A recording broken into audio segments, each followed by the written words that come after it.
Welcome to the Women's Money Wisdom Podcast. I'm Melissa Joy, a certified financial planner and the founder of Pearl Planning. My goal is to help you streamline and organize your finances, navigate big money decisions with confidence, and be strategic in order to grow your wealth. As a woman, you work hard for your money, and I'm here to help you make the most of it. Now, let's get into the show.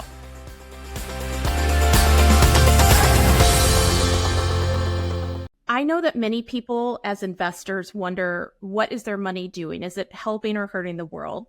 It's a common conversation that we have with people who are investing with us. And so today I want to take that conversation over decades and talk about the evolution of human rights in investing. And with that, we can talk about a story of ESG investing in a way that's quite practical. And I'm bringing back our special guest, William F. Schulz. Bill has been a former guest on the podcast recently, where we talked about his experiences as executive director of Amnesty International USA. And he's also a friend of Pearl Planning. And so we will make sure to link to that show because I think it would be great if you were able to listen to both. And then we're going to carry on the conversation to talk about some of the economic impact of changing corporate attitudes and policies, as well as women in leadership. So, Bill, welcome back to the podcast.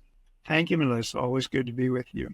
When we talked about recording an episode, we decided to break it into two because there is just so much that we would are able to cover. And I know there is even more. Anyone who's listening, if you didn't hear my plug for Bill's memoir in our last episode, I guess we could start just there because I really want people to consider reading the book.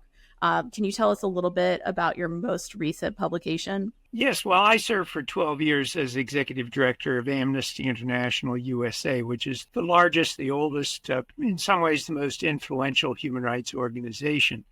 And that was a very demanding period for human rights. Right after I became executive director, the Rwandan genocide occurred in 1994.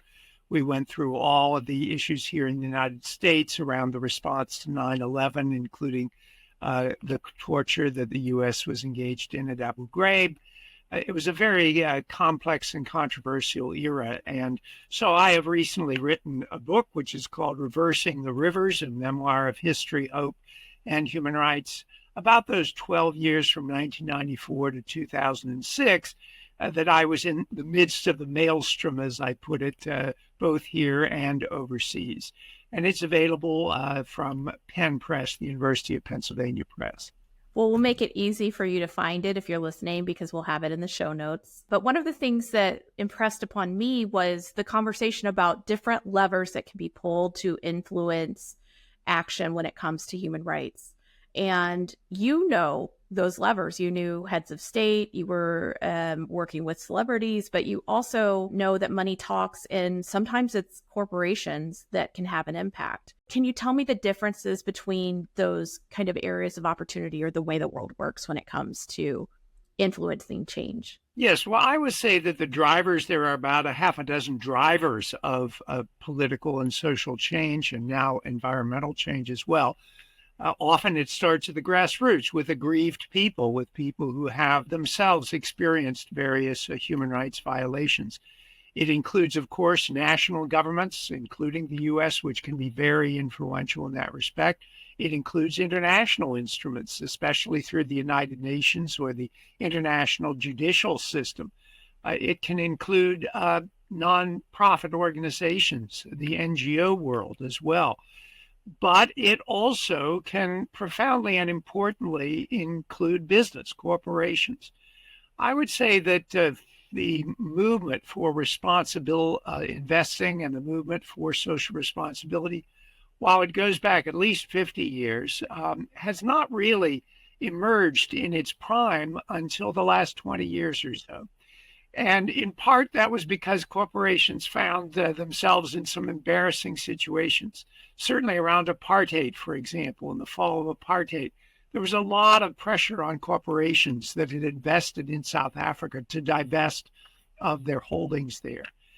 In 1994, Ken Saro-Wiwa in Nigeria was an activist in the Delta region of Nigeria who was standing up for the Ngoni people and asking that Shell Oil, which had invested in the Delta region, that Shell Oil do what it could to make sure that profits were spread beyond the corrupt government in Nigeria. And Sarawi was ultimately executed. And that was a very serious mark against Shell Oil because it had failed to step up in that respect. And then, of course, the whole area of labor trafficking, of the fact that retail industries, until the last 20 years or so, did not monitor their supply chain very adequately to see whether children were being utilized in their some of the factories that were supplying their products. That, of course, had a profound influence. And for a while, it darkened the name of Nike in that respect. But I would say that over the last 20 or 25 years, many corporations have stepped up in very important ways and recognized that this is not just a moral obligation, but that human rights are good for business. And if we understand one thing about international investments, we know that without a free press, for example, to expose corruption in a country, without an independent judicial system to enforce contracts fairly in a country overseas, without a recognition that rules have to be transparent, that a corporation can't operate in China if it doesn't know what the rules are. All of those, I think, as well as, of course, the understanding of reputational damage that can occur if corporations become associated with some human rights crimes, all of that, I think, has convinced business to be far more proactive. And certainly in the retail field, we've seen monitoring take place. Sometimes it's not adequate, but often retail corporate entities recognize that they need to monitor those supply chains, that they don't want to be involved with what is modern day slave labor, in effect, in many of the factories in places like Bangladesh. And so they've taken seriously that obligation. Sometimes corporations will even quietly intervene directly with governments if they realize that their own investments are being implicated in some kind of a crime. And occasionally, of course, they will pull out of a country. We've seen that happen in Russia in recent years with the Ukrainian war. American corporations recognized, and of course, in some ways they had to because it became illegal in certain respects to invest in Russia. But I think most corporations recognized that they didn't want to be associated with Vladimir Putin and his war in Ukraine. And so they divested themselves of those businesses, sometimes at a loss, yes, but often with a recognition that it, in the long run, is more expensive to stay and damage your reputation, your ability to understand contracts, to have them enforced equitably, than it is to get out. And so I think there are any number of important ways in which corporations can, and in many instances have, stepped up to the plate in terms of at least being another leverage point for the enforcement of human rights. It's so interesting because I think in the 80s and 90s, using apartheid as an example, 70s or 80s, then it was more of an institutional flavor of pressuring institutions to divest versus individual investor influence, perhaps. And the examples that you're using more recently, you know, the impact to a brand if they are perceived to have or do have child labor in their supply chain, things like that, is at the store, the decisions to, make purchases and things like that. And I think that has been a shift, whereas in the past, just access to investments too were primarily in pension funds, for example. So, those were controlled by larger entities versus your individual 401k accounts where you're making decisions through, your institution, but they are your accounts, not in a commingled name. That's right. I think that we're lucky in this country to have a lot of choices. When we go to the grocery store, we have a lot of choices. When we seek an investment portfolio, we have a lot of choices. And most surveys have shown that a significant percentage of Americans, if they know that one brand is associated with something abhorrent, and they have a choice, they're going to take another brand or they're going to invest in another corporation. I think that this is a recognition. There are even some people, a significant percentage of people, who say they will pay a little more for a an athletic shoe, for example, if they know that that company is taking its human rights responsibilities seriously. Not everybody will do that, but it doesn't take everybody to affect the bottom line of a corporation. And if a significant number of people are willing to do it, that will be an important message sent to that corporation.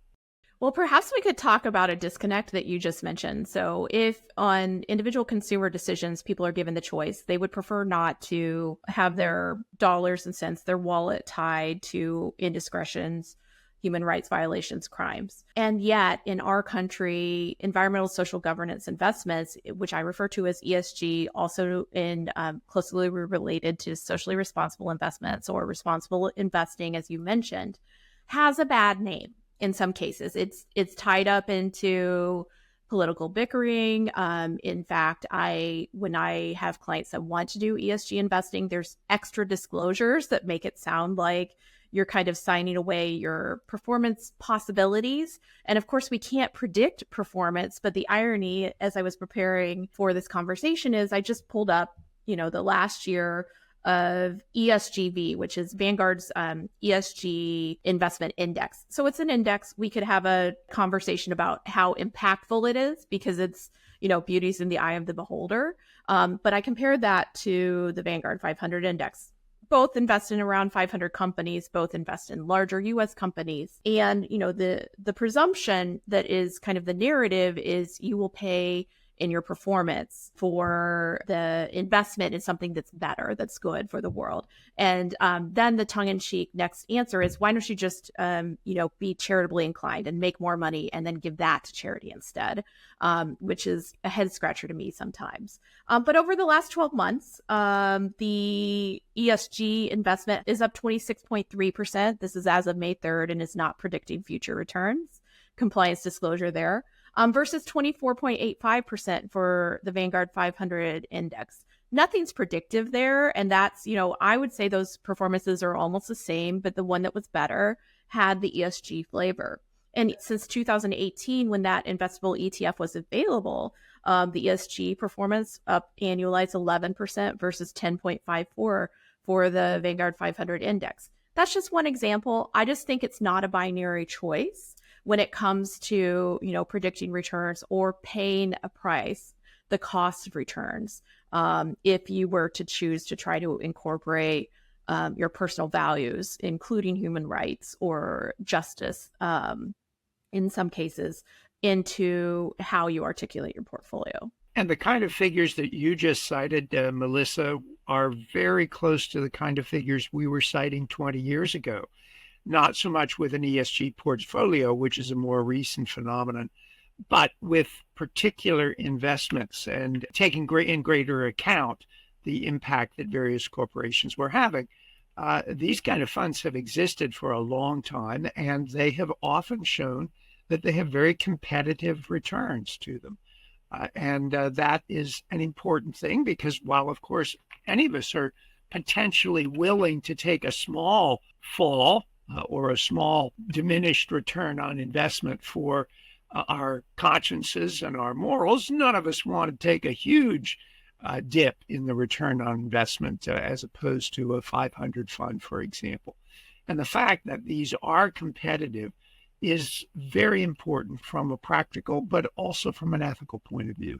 I think one of the things that I think about as well is there's a different perception internationally to responsible investing versus in the US. So, and I use an example. I went to visit a friend who was living in Switzerland.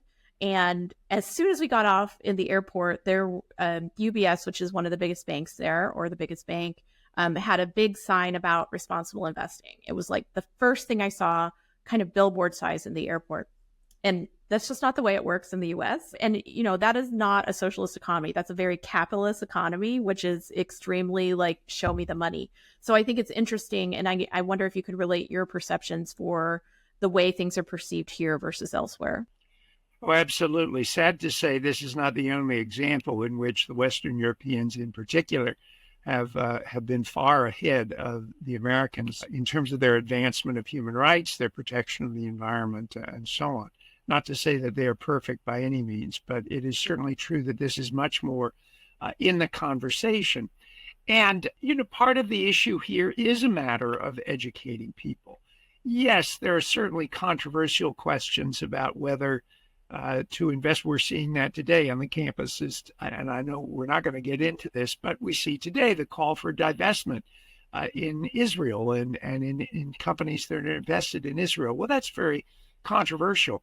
But when you're talking about slave labor or child labor, when you're talking, as we were years ago, about apartheid, when you're talking about toxic chemicals in the air or the water that a corporation may be responsible for, these really are different questions. These are questions that gather a huge amount of agreement, a huge degree of consensus about these kind of questions.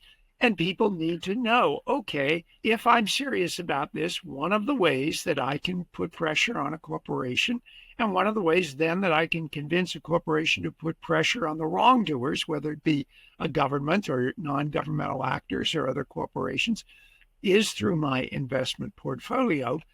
That's an important piece of education. And people like you who offer ESG are in a very important position in terms of educating people about those possibilities. I wanted to bring a few other examples that I thought of that may not be top of mind for people, but would be helpful in context of what you may or may not want to invest in. Some indexes or some investment funds have access to for-profit prison industries.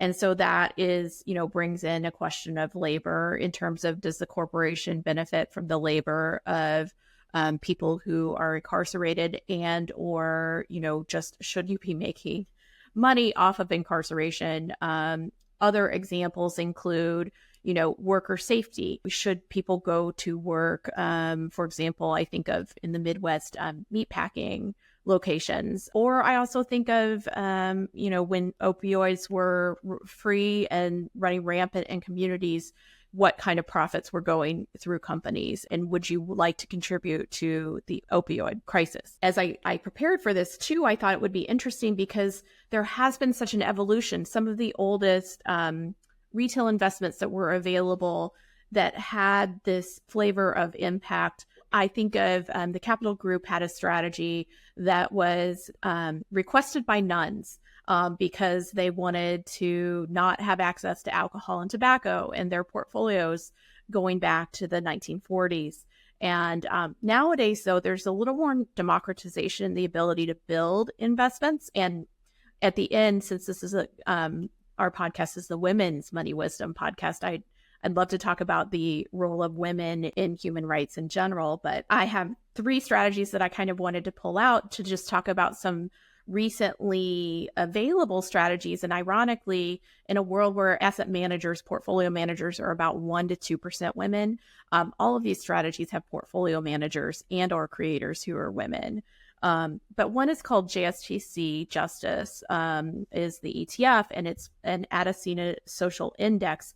They have focused on the impact of investments in communities in terms of safety, environment, the toxic, kind of pollution that you described, Bill, as well as focusing on BIPOC access within companies, as well as their impact in communities. And they certainly are focused on, for example, for-profit prisons. And a past episode of the Women's Money Wisdom podcast included the group that created the strategy. And that's one kind of interesting, each of these examples are ETFs. So they just are a little bit easier to create and distribute. A second example is a good friend, Perth Toll, who is of Chinese descent. She was a financial advisor at Fidelity, who spent time in China visiting family and did not want, when investing in emerging markets, to have 30 to 40% of her investments going into China, where there is limited access to human rights and a lot of course, government control and other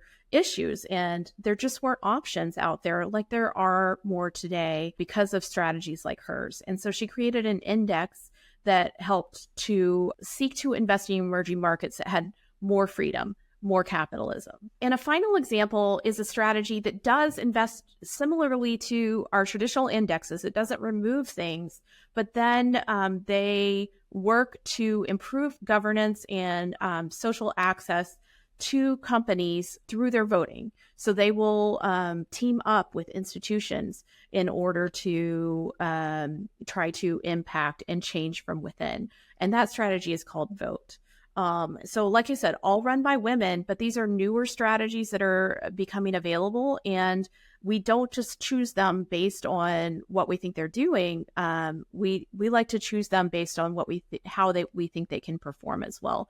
So very interesting kind of area of evolution in investments in general that's coming at the same time that in some places ESG may have a bad name, although the results are not necessarily earning that reputation.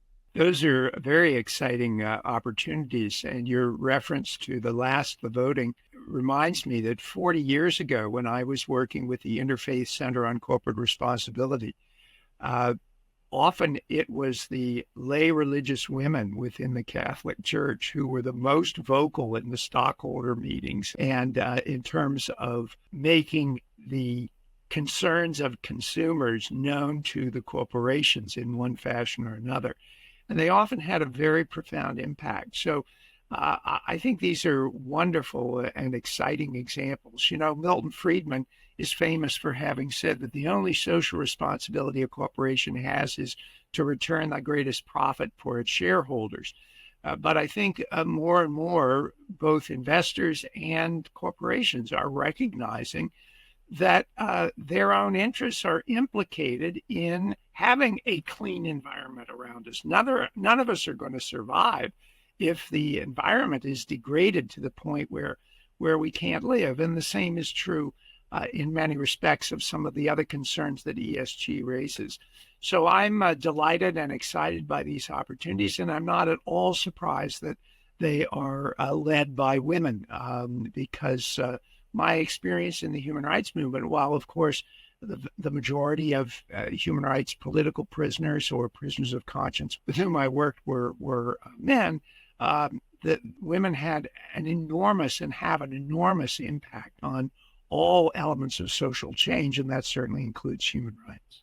Well, I think that one of the lessons that I apply, whether it's in financial planning, financial decision making, or investing, they're interwoven, is what is your time frame? And the longer you can have a time frame, often the more success, the less impulsive, the less impatient. It's not just the quarterly results. It's the results over time in terms of investments, because we don't tend to invest in things that we only want to own for months. We want to invest in things that we would prefer to own for years if given the choice. And so to me, some of that vision in the long term, if you add governance, social and environmental considerations, it helps to change your perspective to the longer term. You're looking at how a company will behave in 10 years, and you can still look at their quarterly results and the impact economically of today. But I do think the alignment of being encouraged to think longer term is a benefit and certainly a tailwind when it comes to the general way investors go about choosing their investments with that lens, an added under-discussed benefit. That is true in investing, and it's true in social change. We know that famously, Martin Luther King, quoting Theodore Parker, said, "The arc of the universe is long, but it bends toward justice." And Spinoza said, "Always take the view from eternity and recognize that you're not going to have immediate success or in this case, immediately good results in all cases, but over the long haul, the view looks far more promising." Well, I think that we could have this conversation all day. I love the work of philosophers, the work of social change agents can dovetail with conversations about investing. And in reality, investments are, an integral working part of the economy. They're a way for you to give back to yourself and earn money for yourself, but they also are what makes the world tick, makes the economy tick. So having the discussions about the reality of how they impact things, discussions like this, I think just bring more of the story that needs to be at the table into conversations. So thank you for the opportunity to discuss this as a human rights expert and and for me just as an investor. So I appreciate it, Bill. Thank you for the opportunity to spread the good word.